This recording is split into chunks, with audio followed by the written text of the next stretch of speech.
ایک ساتھی نے سوال کیا کہ میں وسوسوں کا شکار ہوں، یہ میرے ذہن سے وسوسے کس طرح جا سکتے ہیں؟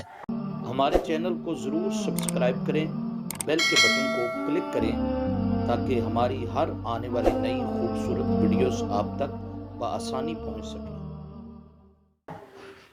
تو میرا بھائی، اس کے لیے یہ قرآنی عمل ہے کہ آپ 3 دفعہ دائیں ہاتھ کی ہتھیلی کے اوپر اس آیہ کریمہ کی تلاوت کریں، هو الاول والآخر والظاہر والباطن وہو بکل شیء علیم۔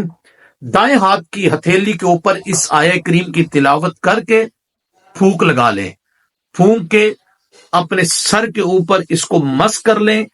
انشاءاللہ یہ 1 ہفتہ عمل کریں تو انشاءاللہ آپ ضرور بے ضرور یہ برے وسوسوں سے، برے خیالات سے محفوظ ہو جائیں گے۔